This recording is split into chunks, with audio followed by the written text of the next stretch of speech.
மறைந்த மேக்கப் கலைஞர் முத்தப்பா அவர்கள் தலைவர் ரஜினிகாந்த் அவர்களை பற்றி நெகிழ்ச்சியாக பேசிய ஒரு பழைய வீடியோ ஒன்று கண்ணில் பட்டுச்சு.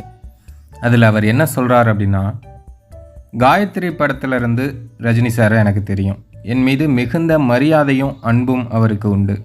இத்தனை வருடங்களில் என் குடும்பத்துக்கு என்ன செய்யணுமோ அதை செஞ்சிட்டாரு. என்னை அவர் அப்பா கிட்ட கூட்டி சென்றிருக்காரு. எனக்கு தெரிஞ்சு சினிமா உலகில் எவருமே அவர் அப்பாவை பார்த்ததில்லை அப்படின்னு நினைக்கிறேன். அவர் அப்பா கிட்ட என்னை பற்றி கன்னடத்தில் சொல்கிறாரு, இவரும் உங்களை மாதிரி தான் எனக்கு அப்படின்னு. நான் அப்படியே நெகிழ்ந்து போயிட்டேன். என்னை தன்னோட தந்தை ஸ்தானத்தில் வச்சு பார்ப்பதற்கு எவ்வளவு பெரிய மனசு வேண்டும். நான் அப்போதே அவருடைய அன்புக்கு அடிமையாகி போயிட்டேன். அவர் வீட்டில் எந்த ஒரு விசேஷம் அப்படின்னாலும் என்னை அழைச்சிட்டு போகிறதுக்கு கார் வந்துடும். இமயமலைக்கு போய் 200 வருடமாய் அங்கு வாழ்ந்து வரும் முனிவரை பார்த்த சம்பவத்தை பற்றி அவர் என்கிட்ட சொல்லியிருக்காரு. அங்கு அவர் போட்டுக்கொண்டிருந்த ஸ்வெட்டரை தான் நான் இன்னமும் குளிர்காலங்களில் போட்டுட்ருக்கேன். அந்த காலகட்டத்தில் அவருடைய பெண் குழந்தைகள் பற்றி ஒரு வதந்தி ரொம்பவே தீயாக பரவி இருந்தது.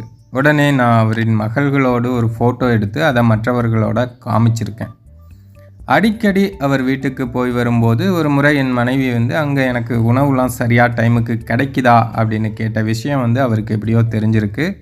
அதனால் நான் அங்கே சாப்பிடும்போது ஒரு ஃபோட்டோ எடுத்து என்னோட மனைவிக்கு அனுப்பியிருக்காரு.